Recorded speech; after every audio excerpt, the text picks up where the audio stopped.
제일 건강하셨죠? 예. 건강만 하죠. 예. 우리 같은 사람은 뭐 건강만 한 거예요. 뭐 되는 건 없고요.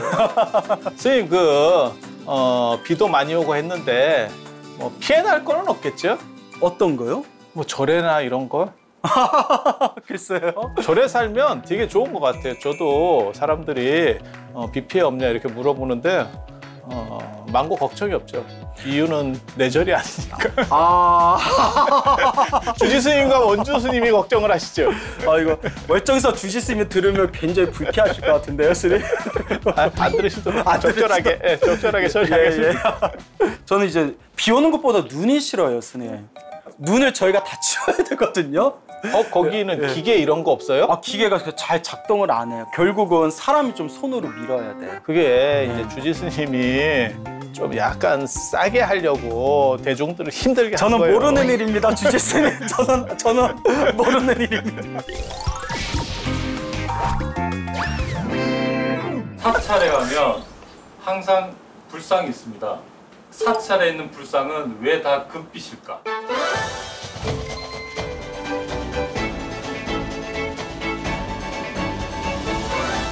불상은 왜 보통 금빛으로, 금색으로 불상을 모실까?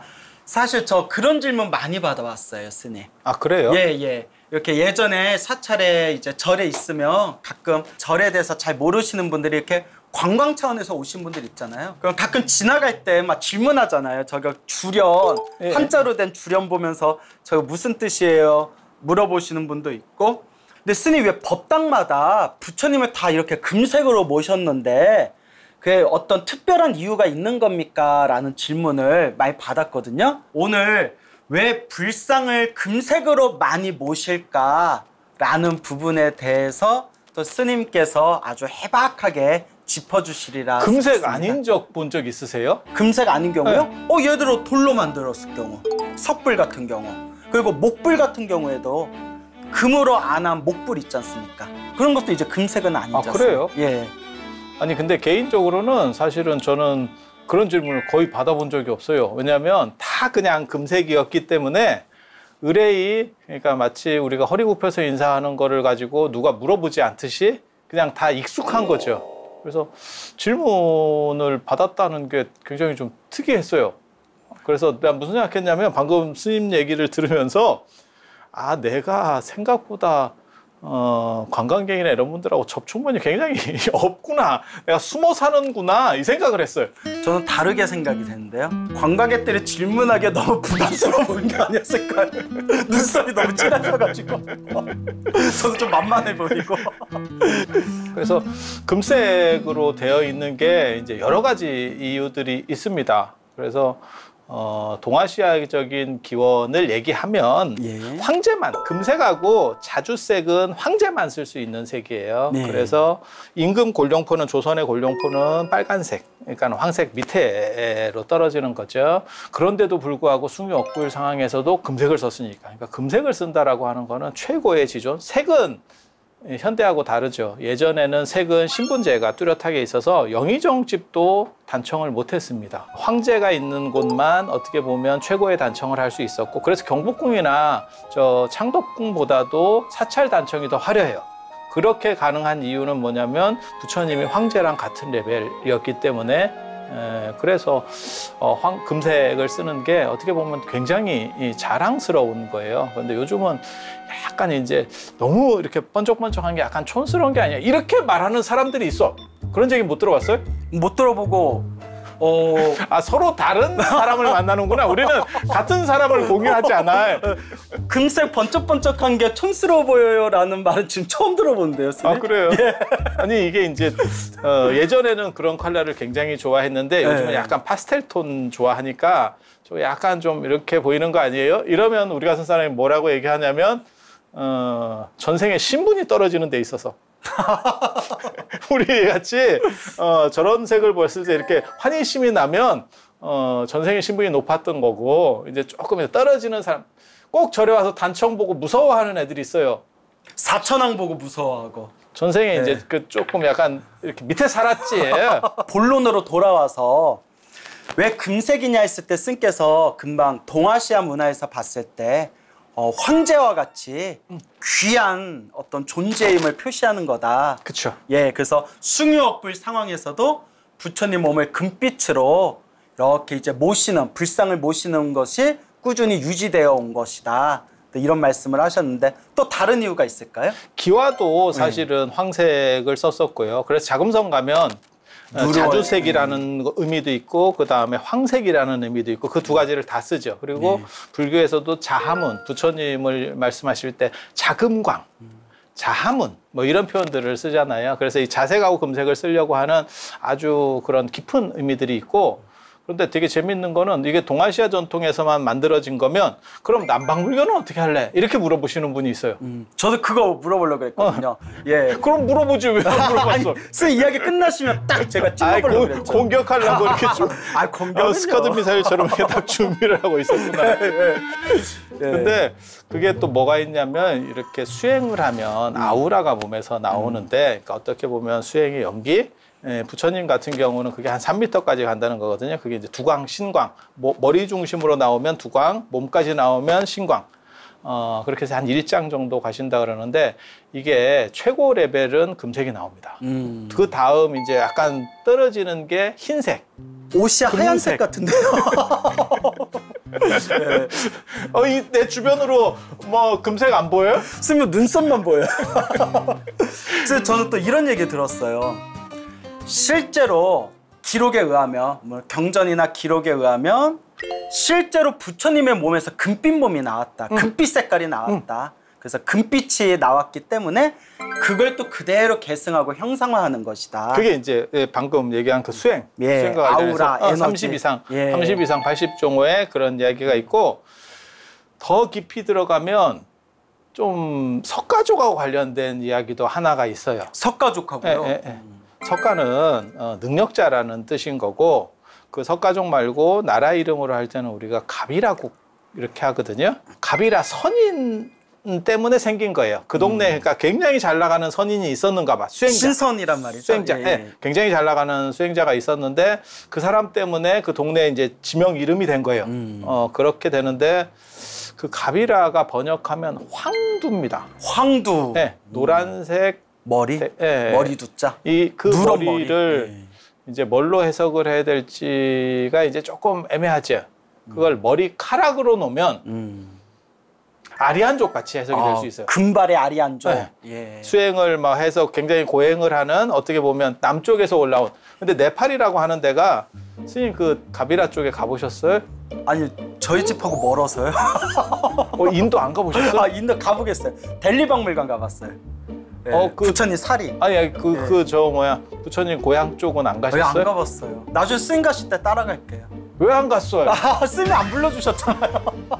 그 동네가 이게 인종적으로는, 현재 인종적으로는 몽골리안 계열이에요. 그러니까 우리랑 같은. 그러니까 네팔 쪽이.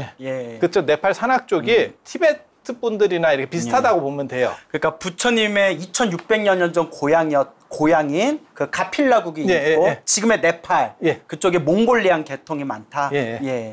그래서 석가족은 사실은 남쪽에서 올라간 아리안족 계열이거든요. 그래서 부처님이 눈빛이 파랗다, 뭐 머리카락이 파랗다 이렇게 나오는데, 백인이었을 거다, 뭐 그런 설이 있죠. 그런데 지금 현재는 전부 황인밖에 없거든요. 그리고 그 황두선인은, 가비라 선인은 황인이었을 걸로 추정이 되거든요. 그래서 황인이면 노란 머리를 하고 있기는 쉽지가 않거든요. 염색? 얼굴이 황색이 아니었을까? 이제 이런, 몰라. 그러니까 황인들 중에서 조금 더 머리가 좀 귤을 많이 먹었나? 이런 식으로 귤 매니아 선인 뭐 이렇게 되는 거지. 수행을 너무 많이 해서 황달에 걸렸을 수도 있지 않을까요?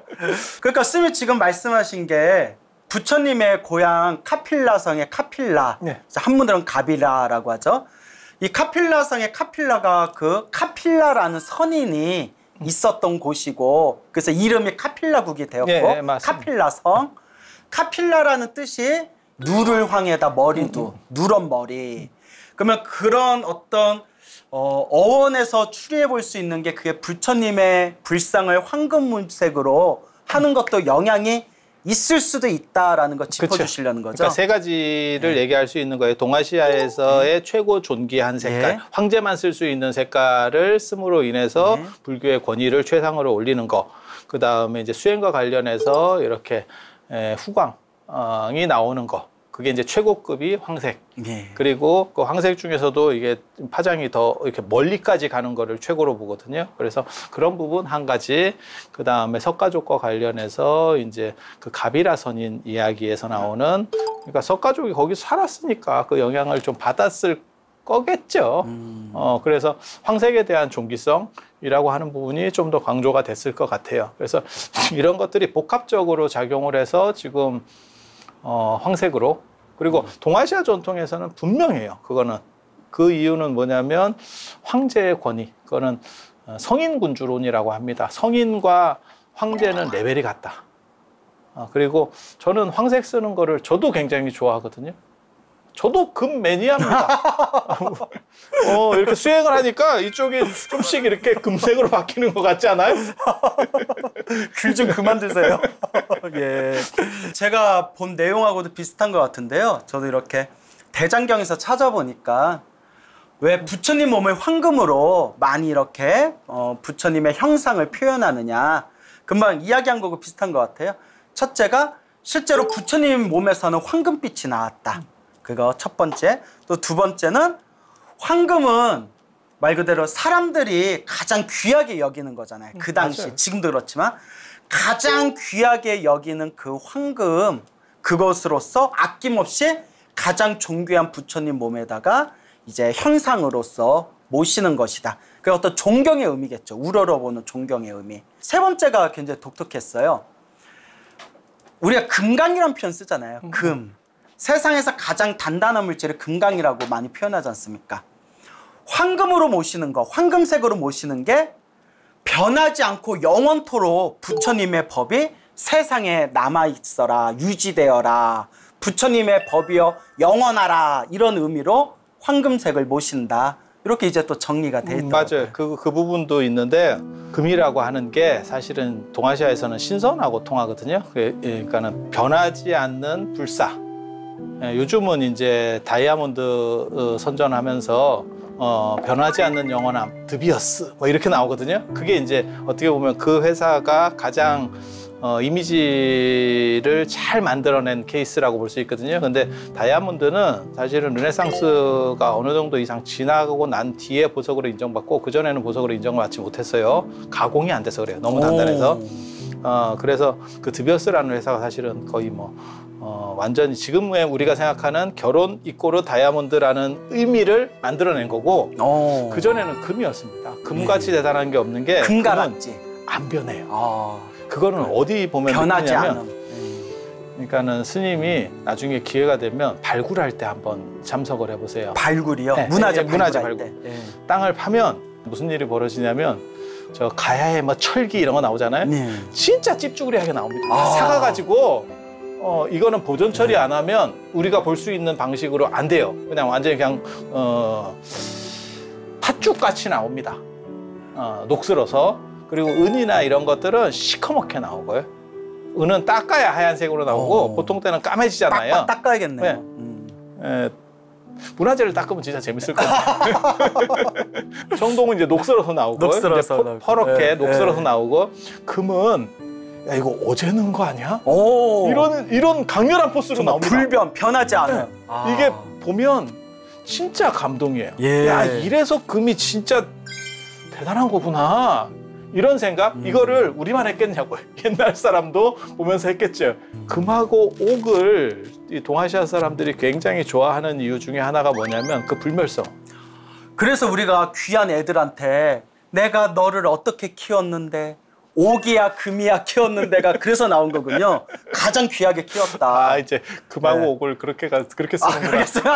저는 무슨 생각을 했냐면 금하고 옥을 같이 쓰는 게 예전에 수의에서 황제들 수의에서 옥으로 수의를 만듭니다. 그리고 그걸 금실로다가 이렇게 누겨내요. 금실로. 그래서 이순희장하고 갑옷같이 만들어요. 그게 수의예요. 금루옥이라고 그렇게 되면 굉장히 영생을 하고 좋을 것 같지만 실제로는 잘 안 썩을 것 같아요. 그것만 남지. 아내 거는 끝났고 그것만 남아. 그런데 되게 재밌는 거는 철이나 이런 걸로도 그렇게 묶는 경우들이 있거든요. 그건 다 덩어리로 나옵니다. 그러니까 철이 다 삭아서. 근데 금은 그대로 나와요. 그러니까 옥으로 된 사람 형태가 그대로.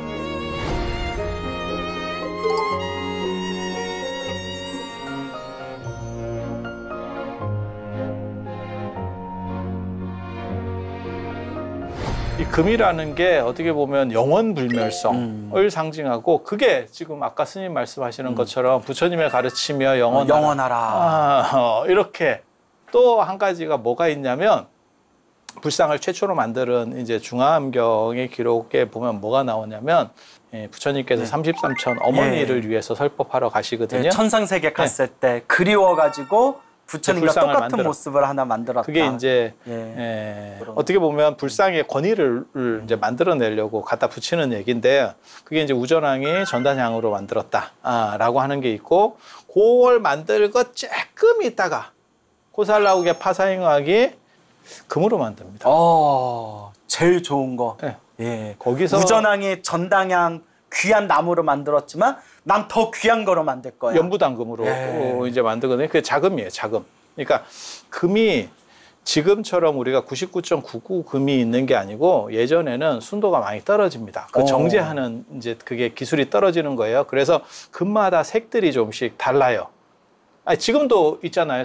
똑같은 18K라도 화이트 골드가 있고 로즈 골드가 있고. 전 그런 거 잘 몰라요. 공부만 해가지고요. 저는 수액만 해서 금 같은 거 몰라요. 그래서 그렇게 땀이 많이 나는 거예요.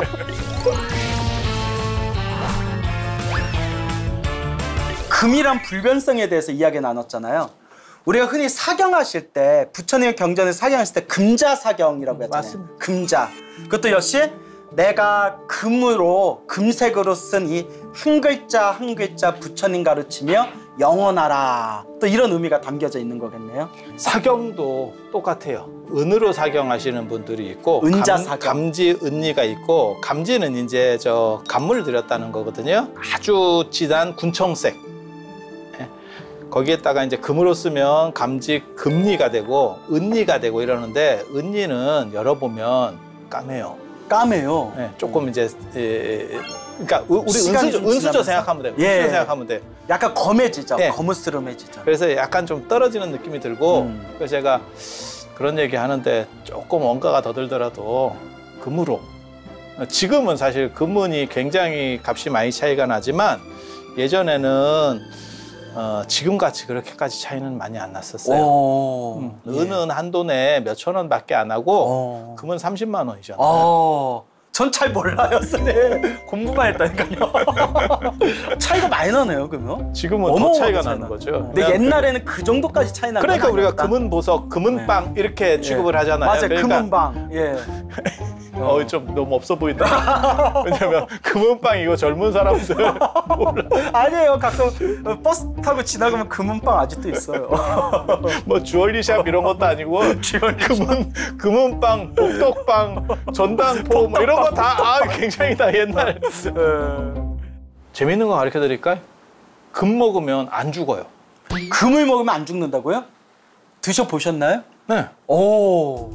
한약재 중에 최고의 한약에는 전부 다 금이 쌓여 있어요. 우황청심환 같은 경우, 아니면 금박지? 공진단, 다 그렇게 금으로 쌓여 있어요. 아니 그러니까 그 금으로 이제 횟집 같은 데서도 이렇게 장식도 해주고, 한식집에서도 장식을 해주고, 화장품이라든지 비누에도 들어가 있고, 식용은 99.99 아니면 먹을 수가 없어요. 그리고 그걸 먹으면 금의 성분이 나에게 들어오면서 마치 금 마사지를 안에서 받는 것처럼 이러면서 신선이 되는, 아니 그게 어디에 나오냐면 이렇게 그냥 족보도 없는 약을 파는 게 아니고, 이제 포박자나 신선전에 그런 게 나와요. 신선도 계통의 경전에서. 그래서 최고의 어떻게 보면 단약은 전부 다 금으로 되어 있고, 그것을 먹고 근데 스님, 신선이 되는 거예요. 이제 금 얘기가 이제 금 복용법까지 흘러 들어왔는데요.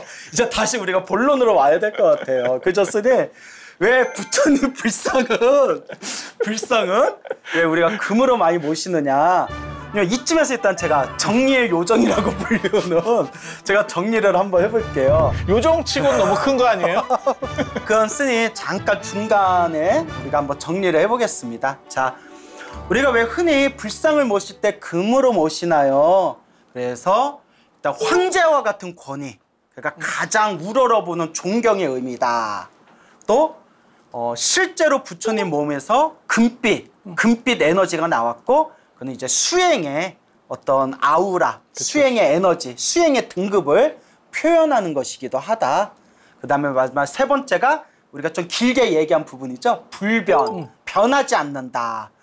가장 변하지 않는 물질, 금이라는 상징을 통해서 부처님이여 영원하라, 부처님의 가르침이여 영원하라 라는 의미가 담겨져 있다. 이 정도 정리하면 될까요? 그렇게 하시죠. 요정님께서 그렇게 말씀을 하시는데. 그것을 저어서 제가 한 가지 궁금한 게 있어요. 우리가 보통 이제 금빛으로 부처님의 모습을 불상을 모시기도 하지만 돌로 만든 석불도 있고 나무로 만든 목불도 있잖아요. 그런 각각의 차이에 대해서 한번 간단하게 한번 짚어주실 수 있으시겠어요? 전통적으로 제일 좋은 거는 동불입니다. 동불이 진료값도 비싸고 그다음에 동불이 제일 좋은 거다. 그쵸. 동불. 만들기도 어렵고 예. 지금은 나무나 이런 게 조각 이런 것 때문에 어렵다고 생각하지만 예전에는 인건비보다 재료비가 훨씬 비쌌거든요. 그러니까 동불이 제일 비싼 거고 물론 금불이 최고입니다. 근데 선생님 여기서 우리가 한 가지 짚어야 될 게 있을 것 같아요. 혹시 모르는 분들을 위해서 우리가 황금 부처님 모신다고 했을 때 속 알맹이까지 다 황금은 아니잖아요. 그런 경우도 있어요. 근데 일단 우리가 보편적으로는 그게 금방 얘기한 재료값이 감당이 안 되니까 재료가 감당이 안 되니까 일단 금빛으로 칠을 해드리는 거잖아요. 우리가 그걸 개금이라고 하죠. 개금. 맞죠. 근데 그래서 우리가 이렇게 황금 부처님을 뵀을 때 아는 나무나 어떤 뭐 동이나 철일 수 있지만 황금으로 개금을 해드리는 게 원칙인데 금방 스님께서 완전 황금 덩어리 부처님도 계시다. 그 대표적인 어떤 사례가 있을까요? 금, 은으로 된 불상들은 사실은 큰 불상은 남아있지 않아요. 불상. 네, 작은 불상. 그래서 탑 같은 경우에서 나온 거, 그래서 최고 A급 탑에서 나오면 황복사지로 추정은 하고는 있는데 황복사지로 추정되는 그것도 요즘 발굴되면서 좀 다른 얘기들이 나오는데 구항동 탑에서 나온 게 황금 불상이 2개가 나왔고요. 그다음에 얼정사 이제 저 팔각구충 석탑 같은 경우에는 은재 불상이 나왔습니다. 순수 은덩어리. 네, 그렇죠. 그런 식으로는 작은 거밖에 안 남았고 그거는 숭유억불 때문에 큰 불상들은 다 이렇게 유실이 돼서 그래요. 그래서 탑이나 이렇게 발굴을 통해서 나오는 불상들만 그렇게 존재할 수가 있는 거고 대부분은 이제 동불이 제일 A급이 되는 거고요. 밖에다가 이제 동불을 다 조성하고 나서 오칠을 합니다. 오칠을 하고 나서 금을 얇게, 금이라고 하는 건 연성이 좋아서 계속 늘어나거든요. 그래서 얇게 해서 이렇게 붙이는 거예요. 3번 붙이는 정도로 하고 있습니다. 그래서 불상이 좀 오래되면 점점 까매져요. 예. 공기에 의해서도 이게 약간 어떻게 보면 쓸려 나가거든요. 조금씩 공기 흐름만 가지고도. 그래서 부처님 얼굴이 점점 검해지면 이제 주지 스님께서 개금불사를 한번 해야겠다. 저희도 했었어요. 네. 개금불사를 하면 진짜 뽀사시하죠. 그 딱 보면 번쩍번쩍하더라고요. 이건 환희심이 납니다. 예. 개금불사에 동참을 하시면 굳이 성형을 안 해도 되는 다음 생에는 성형을 필요 없는 그런 얼굴이 나올 수 있습니다. 네. 아무튼 불상을 개금하는 방식이 2가지가 있어요. 작은 불상은 그러니까는 큰 불상은 이렇게 개금으로 붙여놓으면 손이나 이런 걸로 만지면 이게 벗겨집니다. 벗겨지죠. 네. 그래서 작은 불상 같은 경우는 수은 아말감법이라 그래서 수은으로 금을 녹여서 이렇게 칠하는 그러면 그 일종의 전기도금 비슷하게 옮겨가는 방식. 그래서 안 벗겨집니다. 우리가 어차피 예배하는 공경의 대상이고 그렇죠. 색을 칠한다는 것은 뭐 황금도 똑같은 의미가 있을 것 같아요. 번쩍번쩍하는 황금이라든가 아니면 아주 섬세하게 고운 물감으로 쓴 그런 색칠을 한 불상이라든가 결국 우리가 예배 공경 올릴 때 그게 집중도가 높아지는 그렇죠. 거잖아요. 또 아까도 개금에 대해서 얘기했지만 개금불사를 막 끝낸 부처님 딱 보면 환희심이 나. 가슴에 막 환희심이 날 정도로 막 번쩍번쩍 하거든요.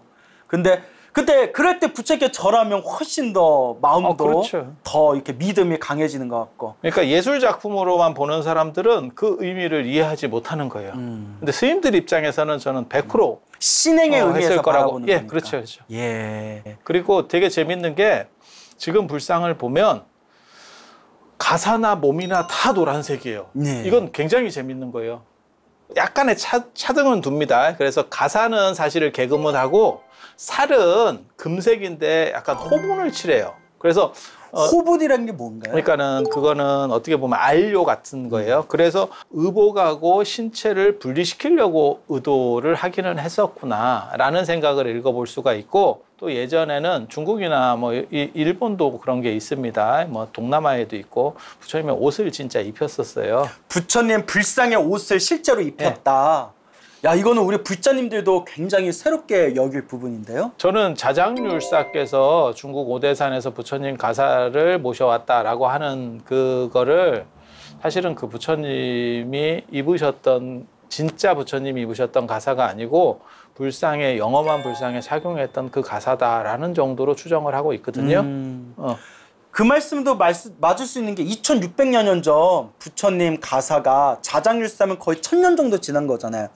그게 만약에 면이라면 벌써 바삭바삭해서 다 사그러졌을 것 같은데요? 맞아요. 예. 근데 이제 비단 가사니까 이제 더 이제 그게 되는 거죠. 중국에 있는 어느 영험이 있는 부처님 불상에 입혀놨던 가사를 받아왔다. 지금도 인도를 가면 우리도 그런 걸 합니다. 그래서 가사 공양을 올리면 쿠시나가라고, 부처님 돌아가신 쿠시나가라고 붓다가 부처님 성도하신 데에서 그렇게 가사 공양을 올리면 거기 이제 관리하는 스님이 그 가사를 착용을 해주죠. 그리고 제가 이번에 꼭 모시고 가고 싶습니다. 뭐 집에 입시생이 있어요. 뭐 이러면 그 가사를 다시 줍니다. 오. 근데 이 정도 가사는 아니었을 거고 훨씬 더 의미 있는 가사였겠죠. 그래서 자장률사가 가져올 정도 가사면. 예. 그래서 그런 정도 가사가 아니었는가 추정을 하는데, 되게 재미있는 건 만약에 가사를 직접 착용을 시키면 개금하고 안 맞는 거예요. 안 맞죠. 왜냐하면 아까 선생님 말씀하신 것처럼 가사 착용했다 벗겼다 하잖아요. 까맣게 일어납니다. 예.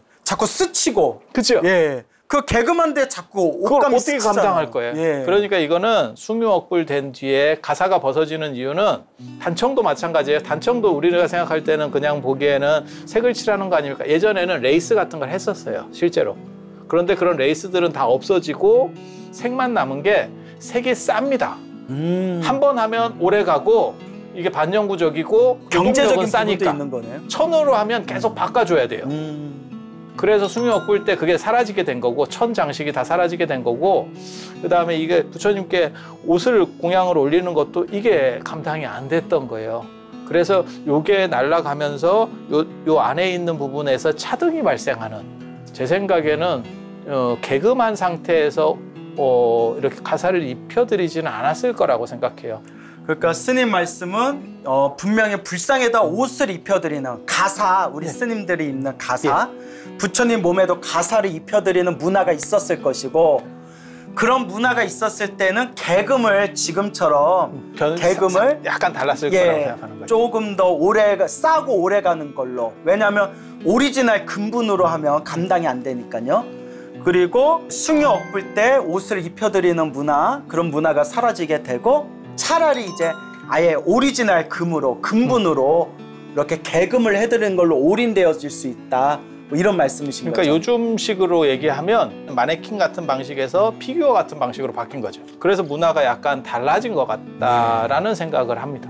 그러니까 우리가 그냥 이 시대에 당연하게 보고 있었던 불상의 문화라는 것조차도 우리가 깊이 거슬러 가보면 우리가 생각지도 못한 여러 가지 어떤 문화적인 요소, 조건들이 막 뒤섞여 있었던 거네요. 근데 스님, 실제로 중국 불교에 가면 그 등신불이 있지 않습니까? 살아생전 큰 스님께서 이렇게 단식을 해가지고 돌아가셨는데, 이제 앉은 채 돌아가셨는데 3년 후에 꺼내봤는데도 몸이 썩지 않은 등신불. 등신불에다 실제로는 이렇게 옷을 입혀드린다 하더라고요. 옷도 입고 계십니다. 그러니까 불상도 그런 문화가 있었을 것이다. 지금 볼 수 있는 그런 등신불 계통 중에서 가장 연원이 오래가고 분명한 분이 육조 해능 스님. 네, 저도 사진에서 본 것 같아요. 옷을 다 입혀드리더라고요. 그거 못 뵀구나. 진짜 해능 스님한테 진짜 대단한 이야기가 있는데 예. 우리나라 쌍계사에서 그 머리 가져왔다는 그 썰이요? 예. 그거 육조 정상탑. 예. 그것 때문에 제가 해능 스님을 칭견할 때 처음 들으신 분들 모르실 수도 있으니까 안 가르쳐줘요. 짤막하게 좀 안 가르쳐줄 거야. 안 가르쳐줘. 잘라. 예.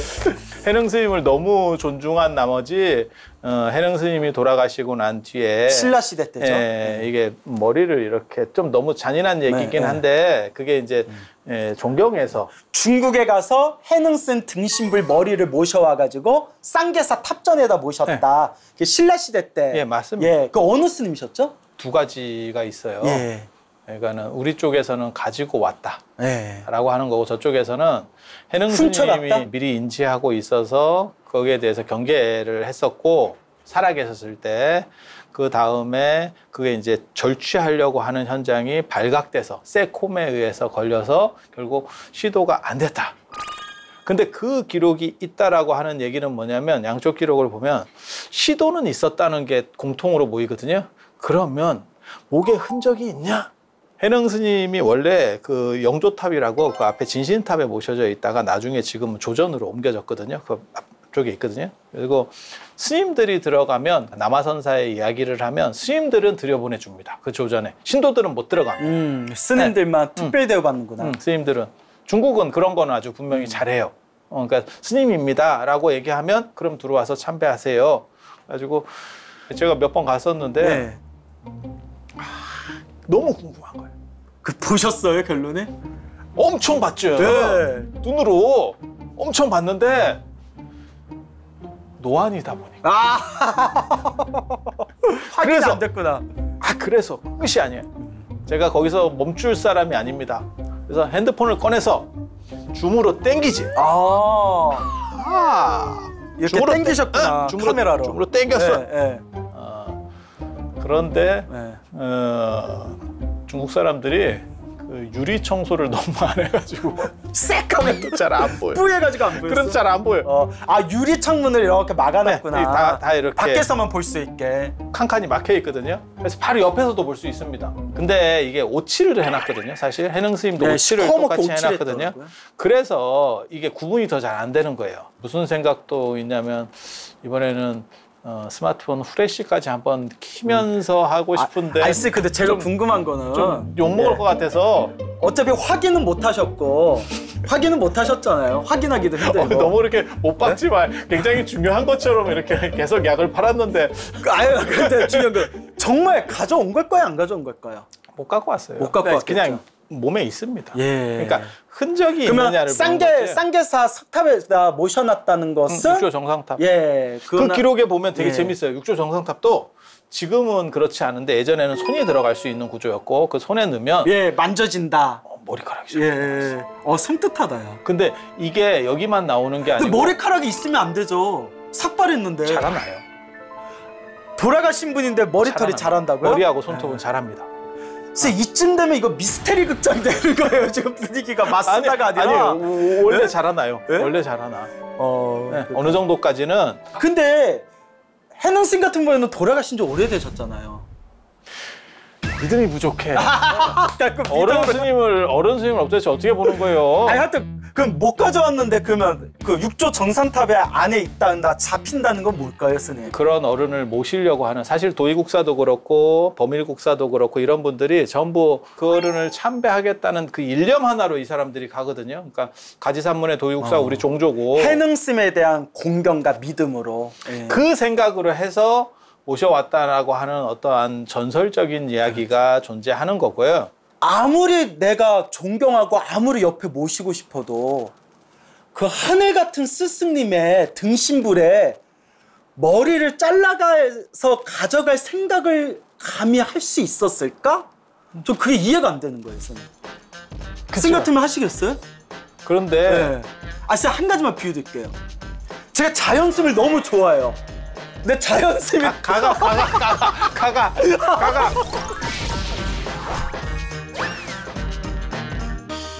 저도 섬뜩하다는 생각은 합니다. 그런데 얼마나 좋았으면 저런 행동을 했을까를 생각하면 그게 사실 뭐 돈이나 이런 값어치로 나가는 거는 물건은 아니거든요. 그게 무슨 예술품도 아니고 어떻게 보면 시신인데, 그래서 문화적으로 우리는 조선시대를 겪으면서 시신에 대해서 굉장히 두려움이 많이 생겼지만 실제로 문화적으로 고려 때까지만 해도 부도가 안에 있었어요. 사찰 안에 있었어요. 지금같이 사찰 바깥쪽에 있었던 게 아니고 입구 쪽에 있었던 게 아니고, 그래서 누군가 나를 지켜준다라고 하는 생각들이 상당히 있었던 것 같아요. 그리고 통일신라 시대나 이런 때 보면 경주 가보시면 왕릉이 실제로 사는 주거구역 안에 들어오거든요. 막 이렇게 박혀 있거든요. 그래서 그렇게 생각하면 문화적으로 약간 인식이 달라져서 그렇지, 시신에 대해서 인식이 달라졌지, 수호자라는 이미지를 가질 수만 있다면 가능성도 있다라는 생각은 해요. 가능성은 있을 수 있지만 물리적인 면에서는 무섭지. 찝찝하고 무섭고 섬뜩하고 저 마음 열이거든요. 그래서 화장을 해야 돼요. 화장을 해야 된다. 빨리빨리 화장해야 돼. 예, 화장을 재나 좀 해서 가져가고. 그래. 예. 자, 스님, 그러면 이제 시간이 이제 또 손살같이 흘렀습니다. 원래 우리 주제가 왜 불상은 금빛인가요? 라고 했다가 또 여러 가지 재미난 이야기로 확장이 됐는데, 정말 이 불교 문화에 대해서 대화를 나눠보면 파도 끝이 없구나라는 걸 느끼게 됩니다. 다른 데 봤잖아. 계속 한 군데 방에 여기 봐 이렇게 파니까 끝이 없지.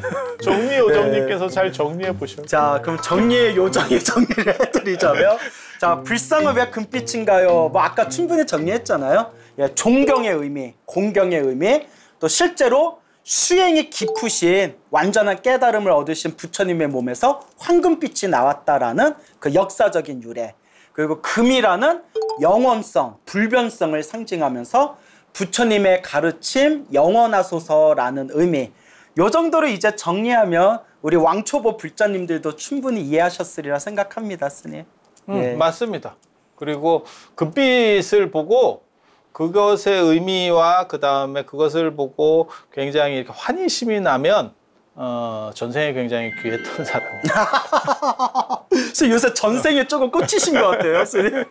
전생 얘기하니까 우리가 이렇게 사람으로 태어나 부처님 법을 만난 것도 정말 전생에 복을 많이 지은 거고, 그리고 우리가 이렇게 불교 TV를 보면서 이렇게 훌륭하신 스님의 가르침을 들을 수 있는 것도 복이 많은 거고, 그리고 제가 이렇게 자연스레 모시고 이런 재미난 토크쇼 할 수 있는 것도 저도 전생에 복이 많은 거겠죠? 복이 좀 적은 것 같은데. 요 정도까지 하겠습니다.